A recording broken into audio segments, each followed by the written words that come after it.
اللہ تعالیٰ کے محبوب بندوں کی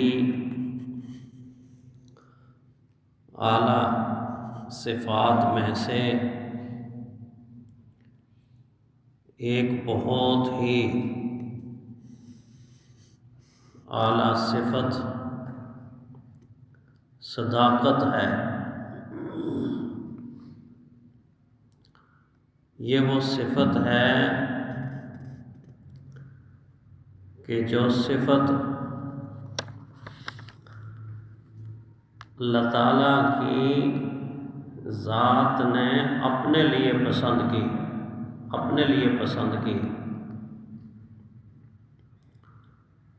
گویا یہ اللہ کے محبوب بندوں کی، اللہ کے انبیاء کی، اللہ کے اولیاء کی، اللہ کے مقربین کی صفت تو ہے ہی ہے، لیکن خود اللہ تعالیٰ فرماتے ہیں یہ میری صفت بھی ہے۔ اور قرآن حکیم میں فرمایا وَمَنْ أَصْدَقُ مِنَ اللَّهِ حَدِيثًا وَمَنْ أَصْدَقُ مِنَ اللَّهِ حَدِيثًا، لوگوں اللہ کی بات سے زیادہ سچی بات کس کی ہو سکتی ہے؟ اصدق الحدیث، سب سے زیادہ سچی بات اللہ تعالیٰ کی بات ہے۔ دوسری آیت میں فرمایا وَمَنْ أَصْدَقُ مِنَ اللَّهِ قِيلًا، کون زیادہ سچا ہو سکتا ہے بات کے اعتبار سے اللہ کی ذات سے؟ اس لیے تعلیم دین سے یہ ملی کہ خدا سچا، نبی سچے، خدا کے سب ولی سچے، خدا سچا، نبی سچے، خدا کے سب ولی سچے، ابو بکر و عمر سچے ہیں، عثمان و علی سچے۔ اسی لیے دین کہتا ہے اتقوا اللہ وکونوا مع الصادقین، تقوی اختیار کرو، سچ والوں کے ساتھ دو، سچ والوں کے ساتھ ہو جاؤ، سچوں کا تو بند ساتھی یہی اعلیٰ عبادت ہے، کیونکہ صداقت ایک جوہر ہے، صداقت ایک طاقت ہے، صداقت ایک طاقت ہے۔ تو یہ وہ صفت ہے جو اللہ کی ذات کی صفت ہے۔ پھر اللہ نے اپنے تمام انبیاء کی زندگی کو اس صفت سے مزین کیا ہے، زینت بخشی ہے۔ اور انبیاء کی زندگی کو جب مزین کیا تو اس لفظ کا تعارف قرآن حکیم میں 85 مرتبہ 85 مرتبہ اس لفظ کا مختلف انداز سے تعارف کرایا۔ کہیں صدقہ فرمایا، کہیں صدقو فرمایا، کہیں صدقہ فرمایا، کہیں صدقتا فرمایا، کہیں صدقہ فرمایا، کہیں صادقون فرمایا، کہیں صادقین فرمایا۔ 85 مرتبہ مختلف انداز کے ساتھ اس صفت کا، سچائی کا، صداقت کا تعارف امت کو کروایا ہے، حضور صلی اللہ علیہ وسلم کی امت کو۔ اور اس لیے بھی تعارف ضرورت تھا کہ یہ وہ اونچی اور اعلیٰ صفت ہے کہ نبی کی باقی صفات امت کو بعد میں بتائی جاتی ہیں، لیکن نبی پیدائشی طور پر سچا پیدا ہوتا ہے، پیدائشی طور پر سچا پیدا ہوتا ہے۔ اللہ کے محبوب، میرے اور آپ کے آقا کی زندگی تو اعلیٰ صفات کا منبع، اعلیٰ صفات کا مرکز، اعلیٰ صفات کا مجسمہ، اعلیٰ صفات کا گلدستہ تھا، گلدستہ حضور کی ذات، جہاں کے سارے کمالات ایک تجھ میں ہیں، جہاں کے سارے کمالات ایک تجھ میں ہیں، ساری عمدہ صفتیں، اعلیٰ صفتیں، بہترین صفتیں، خوبیوں والی صفتیں سب حضور کی ذات کے اندر جمع تھیں۔ لیکن جب موقع آیا ان لوگوں کے سامنے دین کو پیش کرنے کا، تو پیارے پیغمبر صلی اللہ علیہ وسلم نے اپنی طرف سے ساری 40 سال کی زندگی پیش کر دی۔ 40 سال کی زندگی تمہارے اندر گزار چکا ہوں، اس زندگی میں رات بھی آئی، اس زندگی میں دن بھی آیا، اس زندگی میں صبح بھی آئی، اس زندگی میں شام بھی آئی۔ یہ زمانہ اتنا طویل میں تم میں گزار چکا ہوں، تم نے اس زندگی میں میری زندگی کو کیسے پایا، کیسے دیکھا؟ اور جو آگے سے جواب آیا، نہ ماننے والوں کی طرف سے جو جواب آیا وہ بڑا عجیب جواب تھا۔ جربنا لک مرارا، ہم نے پل پل زندگی میں آپ کو آزمایا، ہم آزماتے رہے، دیکھتے رہے، تجربہ کرتے رہے، بڑی غور سے، بڑی توجہ سے آپ کی زندگی کو دیکھتے رہے، بچپن بھی دیکھا، لڑکپن بھی دیکھا، جوانی بھی دیکھی، اب بڑھاپے کی دہلیز پر آپ قدم رکھنے والے ہیں 40 سال کے بعد۔ یہ سارا زمانہ ہم نے دیکھا، اور دیکھنے کے بعد کیا نتیجہ نکالا، رزلٹ کا آیا، کیا آیا؟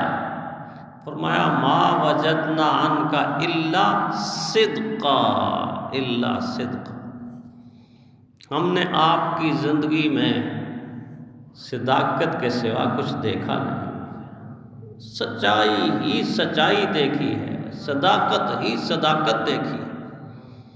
کتنی اعلیٰ صفت ہے، کتنی اونچی صفت ہے۔ یہی وہ صفت ہے جو پیارے پیغمبر صلی اللہ علیہ وسلم کی برکت سے اس امت میں منتقل تو ہوتی رہی، ہو رہی ہے، قیامت تک ہوتی رہے گی، لیکن آقا کے بعد اس صفت کا ایک گلدستہ بنا کر آقا کے ایک غلام کی ذات میں منتقل کر دیا،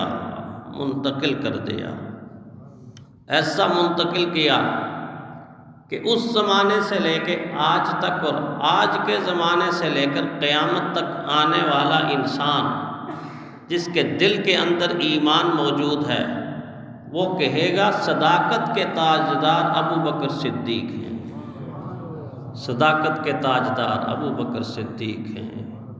پورا گلدستہ اگر صداقت کا اس دنیا کے اندر انبیاء کے بعد کسی انسان کی ذات میں، کسی انسان کی شخصیت میں، کسی انسان کی ہستی میں اگر کسی نے دیکھنا ہو تو وہ صدیق اکبر رضی اللہ تعالیٰ عنہ کے چہرے کو دیکھ لے، یہ صداقت کا گلدستہ ہے۔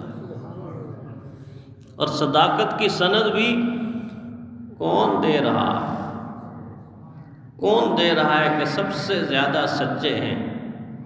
والذی جاء بالصدق وصدق بہ، اللہ عرش سے کہہ رہا ہے میری طرف سے ایک سچائی آ رہی ہے، صدق آ رہی ہے، روشنی آ رہی ہے، اور اس سچائی کی روشنی کو اپنے قلب مبارک میں بسانے والے اور قلب مبارک میں سجانے والے میرے محبوب ہیں۔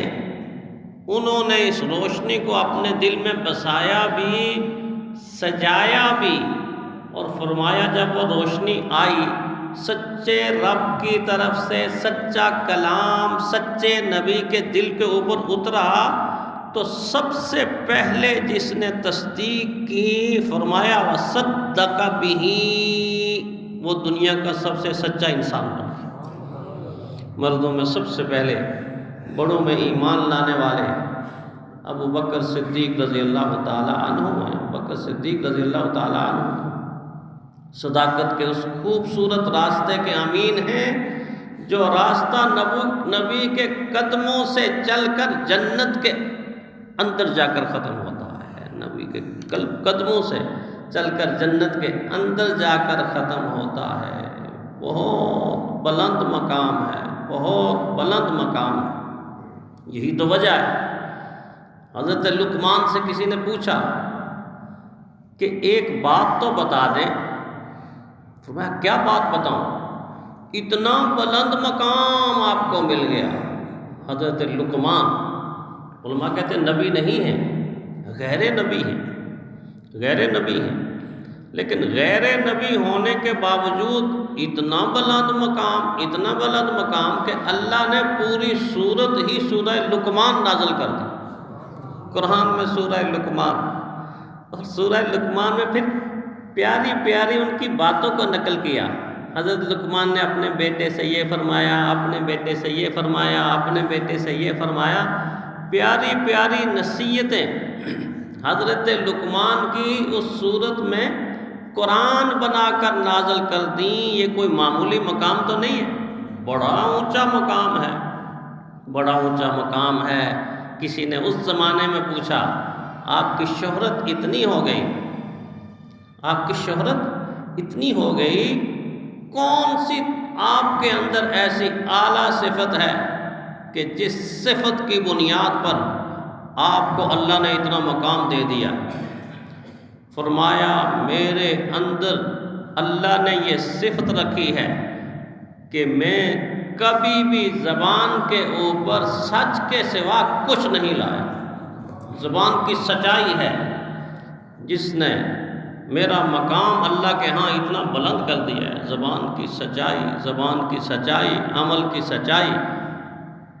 اس لیے تو حضرت علی رضی اللہ تعالیٰ عنہ فرماتے ہیں کہ سچ بولنے والا انسان خوبیوں کا مجسمہ تو بن ہی جاتا ہے، یعنی جب صداقت آتی ہے تو پھر خوبیاں ہی خوبیاں آتی ہیں، خوبیاں ہی خوبیاں آتی ہیں، خیر ہی خیر آتی ہے، اچھائی ہی اچھائی آتی ہے، کیونکہ بنیاد آ گئی، جڑ آ گئی، پھر کوپل بھی آ جائے گی، پھر پودا بھی آ جائے گا، پھر تنا بھی آ جائے گا، پھر ٹہنیاں بھی آ جائیں گی، شاخیں بھی آ جائیں گی، پتے بھی آ جائیں گے، پھول بھی آ جائیں گے، پھل بھی آ جائیں گے، سب کچھ ہی آ جائے گا۔ جڑ جو آ گئی تو حضرت علی فرماتے ہیں کہ سچ بولنے سے ساری خوبیاں تو آ ہی جاتی ہیں، لیکن سچا انسان ان 3 خوبیوں سے مزین ہوتا ہے۔ فرمایا سب سے پہلے اللہ کی مخلوق میں لوگ اس پر بھروسہ کرتے ہیں، لوگ اس پر اعتماد کرتے ہیں، اور پھر فرمایا کہ لوگ اس پر بھروسہ ہی نہیں کرتے بلکہ لوگ اس سے محبت کرتے ہیں، اور پھر فرمایا بھروسہ بھی کرتے ہیں، محبت بھی کرتے ہیں، اللہ اس کو ایک ایسی شان دیتا ہے کہ اس کی ذات کے اندر روب و جلال ہوتا ہے، روب و جلال ہوتا ہے، جس کو دیکھ کر کفر لرزہ بر اندام ہوتا ہے، کفر لرزہ بر اندام ہوتا ہے۔ اب دیکھیں قرآن کے آئینے میں دیکھیں کہ جو مخالفین دین تھے ان کے پاس ظاہری طاقت تھی، آج بھی ظاہری طاقت ہے۔ نمرود کے پاس ظاہری طاقت تھی، فرعون کے پاس ظاہری طاقت تھی، شداد کے پاس ظاہری طاقت تھی، حامان کے پاس ظاہری طاقت تھی، اور قارون کے پاس مال و دولت کی طاقت تھی۔ ان سب کے پاس ظاہری طاقت تھی، موسیٰ کے پاس حقیقی صداقت تھی، حقیقی صداقت تھی۔ اسی لیے کہا گیا کہ جیت ہوئی موسیٰ کی، ہار گیا فرعون، طاقت مردہ آباد، صداقت زندہ آباد، طاقت مردہ آباد، صداقت زندہ آباد۔ سب سے اعلیٰ صفت حضور کی امت میں جس ذات جس ہستی کو ملی اس کو صدیق اکبر کہتے ہیں، اس کو صدیق اکبر کہتے ہیں۔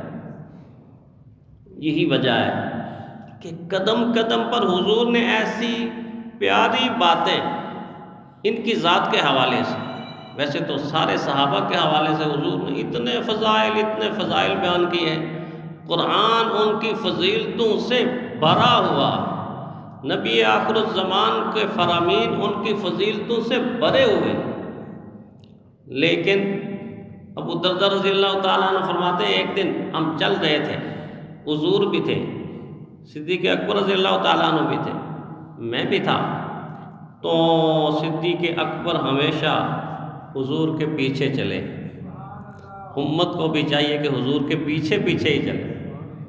تو ایک مرتبہ آگے ہوئے، وہ کہاں آگے ہوئے؟ مدینہ میں جب پہنچے، تو مدینہ میں جب پہنچے تو نبوت کا نور صدیق اکبر کے چہرے پر، نبی کے چہرے سے منتقل ہو کر اتنا زیادہ منتقل ہوا کہ مدینہ کا استقبال کرنے والے لوگوں کو پہچان نہیں ہو رہی تھی کہ آقا کون ہے اور خادم کون ہے، آقا کون ہے اور خادم کون ہے، یہ نور کہاں منتقل ہوا ہے؟ یہ نور ان 3 راتوں میں منتقل ہوا ہے کہ جن 3 راتوں میں اللہ کے محبوب اور محبوب کے محبوب صدیق اکبر کے سوا دوسرا کوئی نہیں تھا۔